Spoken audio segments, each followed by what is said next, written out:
Status pemberlakuan pembatasan kegiatan masyarakat atau PPKM di sejumlah daerah mulai turun menjadi level 3 dan level 2. Jumlah sekolah yang menggelar pembelajaran tatap muka terbatas pun bertambah. Tercatat sebanyak 42% satuan pendidikan di Indonesia sudah menggelar PTM terbatas.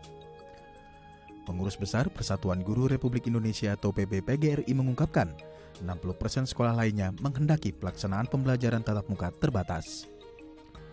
Mayoritas sekolah tersebut menyetujui PTM terbatas karena belum mampu melaksanakan pembelajaran jarak jauh atau PJJ secara maksimal karena infrastruktur yang belum memadai.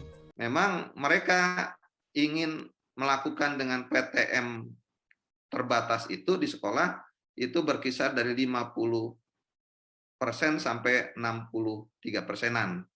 Di SD itu menghendaki tatap muka 63%, di SMP juga 63%, di SMA 61%, di SMK 54%. Dan yang menghendaki akan melakukan pembelajaran daring 100% itu justru turun. Nah, SD tinggal 18%, SMP tinggal 17%, SMA tinggal 13%, dan di SMK tinggal 16%. Itu keinginannya dulu. Sementara itu, di tengah antusiasme guru dan siswa untuk belajar tatap muka, ditemukan 1.299 klaster sekolah akibat PTM terbatas.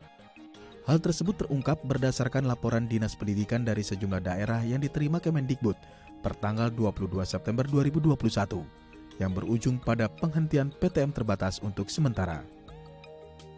Pengurus Besar PGRI menegaskan, tindakan pencegahan penyebaran yang paling memungkinkan saat ini adalah dengan cara menutup sekolah sementara jika ditemukan kasus COVID-19 di lingkungan sekolah. Berapa sih tenaga medis yang ada di puskesmas juga itu kita juga tidak terlalu menyalahkan misalnya puskesmas yang ini. Satu puskesmas, satu kecamatan berapa puskesmas coba. Nah, saya tuh mendapati misalnya di daerah bahkan kadang-kadang satu kecamatan tuh hanya satu puskesmas gitu. Mungkin di wilayah saya kebetulan tinggal di daerah Serpong, di kecamatan Serpong ini ada berapa puskesmasnya? Kayaknya tidak setiap kelurahan, setiap desa ada puskesmas.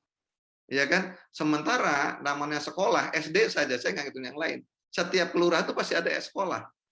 Ya, sebaiknya anak sekolah itu diantar jemput lah gitu. Saya diantar jemput lah anak SD. Karena kalau tidak diantar jemput, ini kan tentang peluang terjadinya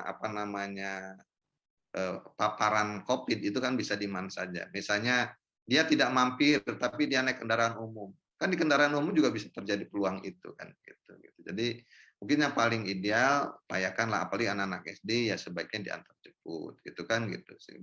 Biasanya gitu, itu yang paling utama. Yang kedua ya juga ya di rumah juga dibiasakan, karena kan pembiasaan anak, apalagi ini anak-anak SD yang setahun setengah kemarin lebih tidak ada ke sekolah, jadi kan tergantung kebiasaan, tergantung di rumah gitu kan. Jadi di rumah dibiasakanlah untuk hidup sehat. Ketua PGRI Profesor Dr. Supardi menambahkan, saat ini dibutuhkan kontribusi lintas masyarakat untuk mengawasi bersama pelaksanaan PTM terbatas. Menurutnya, sekolah tidak bisa tutup 100%. PTM terbatas masih bisa dilanjutkan dengan meningkatkan pengawasan penerapan protokol kesehatan. Pasalnya banyak sekolah yang tidak maksimal menggelar pembelajaran jarak jauh karena masalah fasilitas. Hal tersebut bisa berdampak pada potensi learning loss. Ibarat istilahnya si malakama gitu ya.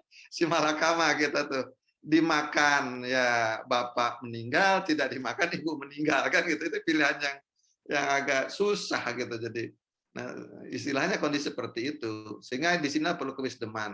Yang tadi kalau katakan learning loss jelas. Fikri Aditama, Tim Liputan, DAI TV.